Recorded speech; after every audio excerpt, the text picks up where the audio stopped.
Welcome to this explainer. Today we're doing something a little bit different.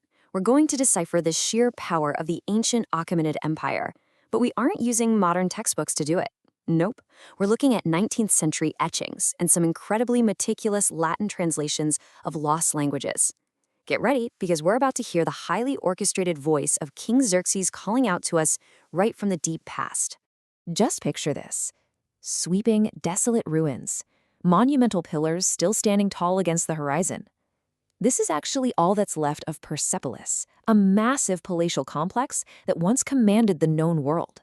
I mean, imagine the absolute silence of this place today. But here's the crazy part.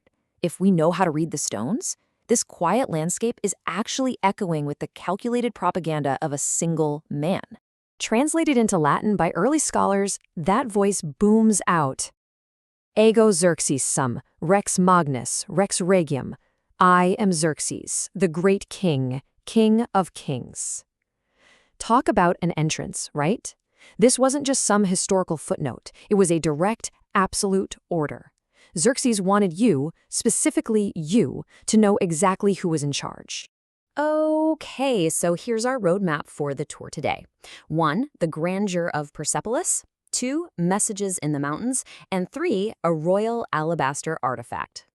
Let's kick things off with part 1, the grandeur of Persepolis, the true center of power. Take a look at this. We've got a majestic winged bull monument that literally embodies imperial might.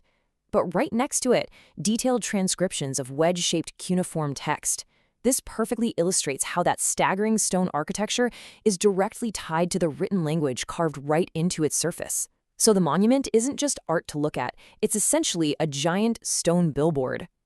Now, to project that absolute authority, royal Persian propaganda actually used a really strict, repetitive formula.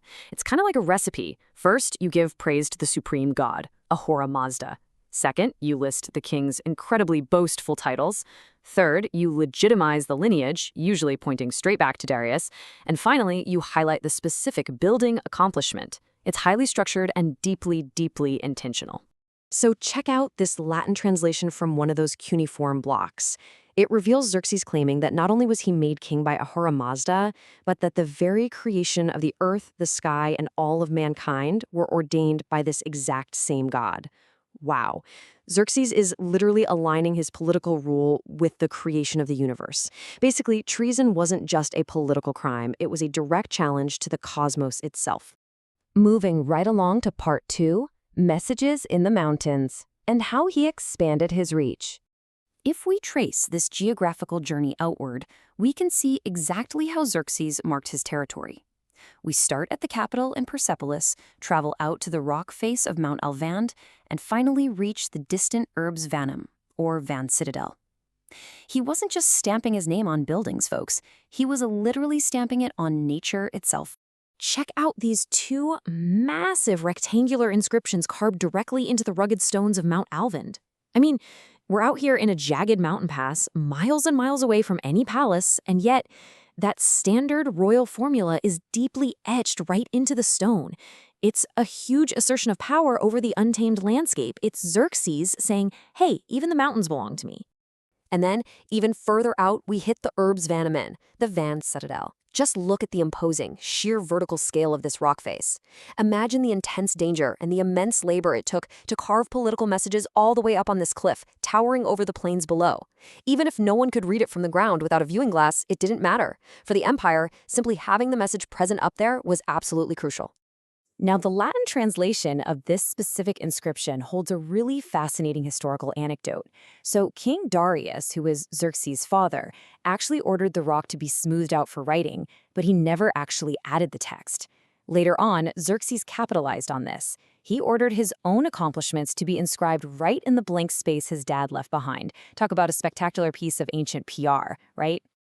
Oh, right, bringing it down to a human scale with part 3, a royal alabaster artifact, the microcosm. I want us to really think about this sharp contrast in scale for a second. On one hand, you have these colossal imperial monuments that required thousands of laborers and literal tons of stone. But on the other, portable luxury goods. It totally shifts your perspective on how royal branding worked.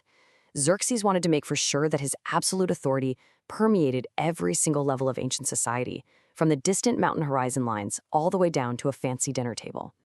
And here it is, the Vaso-Communis Caelus. It's an ancient alabaster vase, and it essentially takes all that monumental, earth-shattering power of Persepolis and just shrinks it down into an item you could hold in 2 hands. If you look closely across the top, you can even spot those familiar horizontal bands of wedge-shaped cuneiform writing. When scholars finally translated those tiny little inscriptions, guess what they found? The exact same royal branding that we saw plastered on those giant stone pillars.